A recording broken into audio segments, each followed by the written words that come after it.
Hello everyone, my name is Karen and I'm one of the fashion and textile tutors based at Dumfries House. Today I'm going to be talking about shank buttons, what they look like, what they're used for and also how to sew them. A shank button is generally used as a fastening on heavier weight fabrics. Having the shank allows the fabric to sit underneath the button without distorting it and pulling the fabric. So this jacket here has got a metal shank button sewn onto it. It's a slightly heavier cotton and it's a lined jacket. This jacket here is a poodle effect wool. I know it's not maybe as clear on the video, but it's like a slightly bulkier fabric and it equally has a shank button. So these are a few different types of shank buttons. As you will see, they come in lots of different shapes and sizes. Some are metal, some are plastic, they've maybe got a square shank at the back or a round shank like this one at the back. I've got a couple here already kind of sewn on, but what I'm going to show you now is how to sew a shank button onto a piece of fabric. Okay, so now we're going to sew our shank button onto a piece of fabric. So I've got my fabric, my button, and I've got a metal button here with the shank attached to it.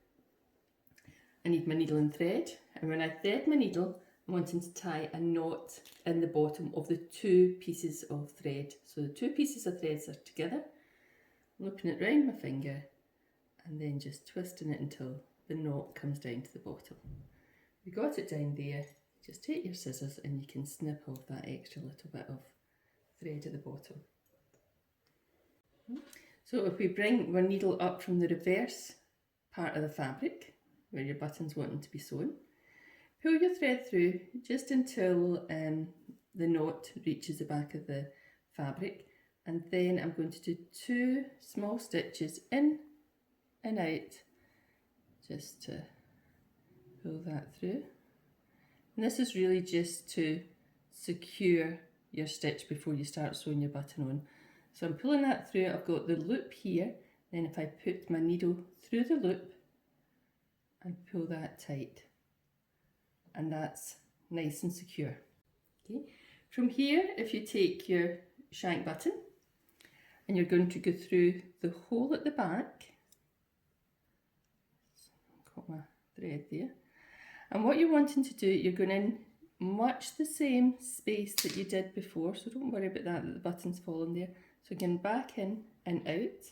And this time, this loop that I've created is going to draw the button up so the button's nice and tight onto your fabric. Here, I'm going back through the hole at one side. You want to keep it nice and tight. Back through the hole at one side, hold the button to the side, and if you go back through to the back, pulling that nice and tight, and then again if you come back up the other side of your button,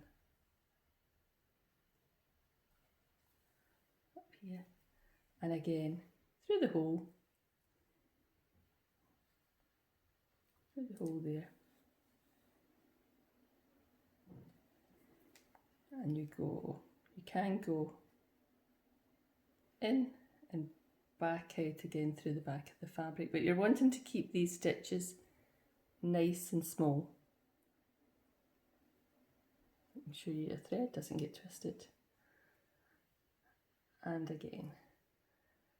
So you're just wanting to make sure that your button's nice and secure. So say you would do that 3 or 4 times.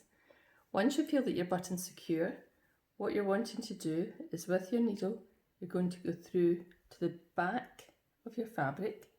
So there your needle's coming back out, and you've got nice neat stitches at the back here too. So your needle's coming through here. And at the back, I'm going to do similar to what I did at the beginning, with a couple of stitches in, pulling it through till you get a loop, and your needle's going back through that loop there. Pulling it nice and tight, and you could do that twice. Once could possibly hold it, but extra secure, do twice through your loop, pulling that nice and tight. You get that, taking your scissors and snipping that off.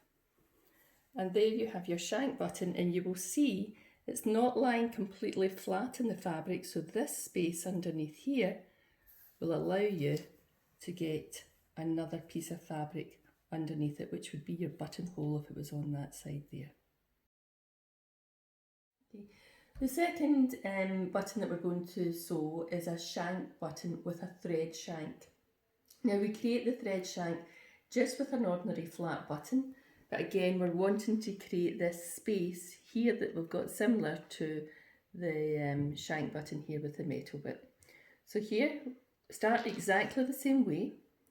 I've got my thread, it's a double thread, knot in the end, I'm pulling it through and I'm doing another couple of little tacking stitches just to secure my thread.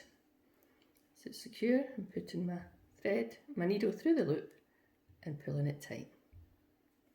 Okay, so got my flat button, and to help sewing this thread shank, I've also got a small cocktail stick. You can equally maybe use another needle or whatever, but what I'm going to do here, I'm going to put my needle up through the one hole and down through the next into the back of the fabric.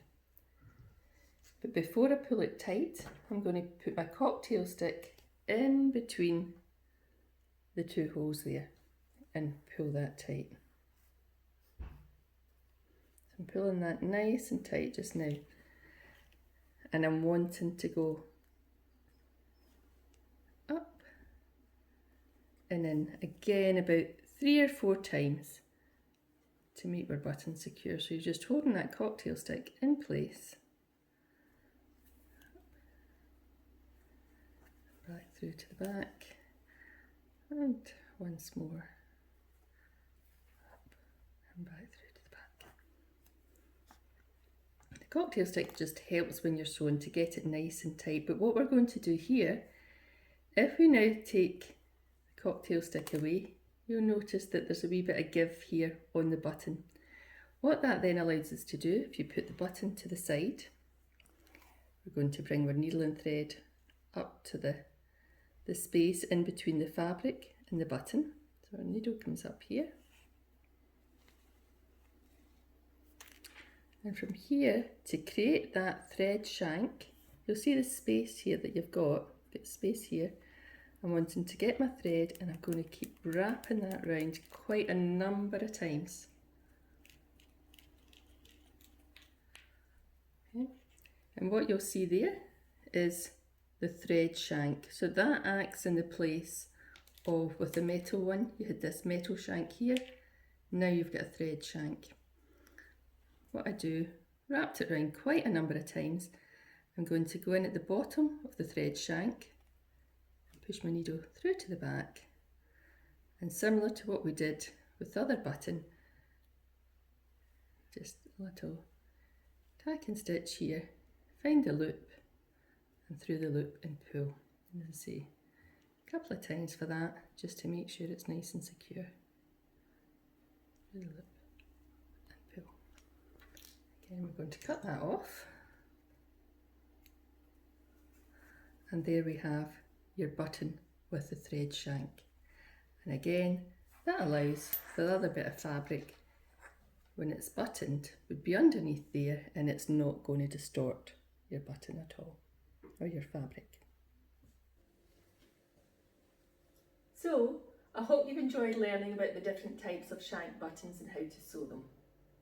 Why don't you start to look at your own clothes and see if you can tell the difference between a flat button and a shank button. Equally, if you have a needle and thread, some spare fabric and a button at home, why don't you have a go at sewing a shank button yourself? If you do, take a photo of it and send it to us and let us see your new sewing skills. Thank you for watching, and please continue to follow Future Textiles for more sewing and textile demonstrations.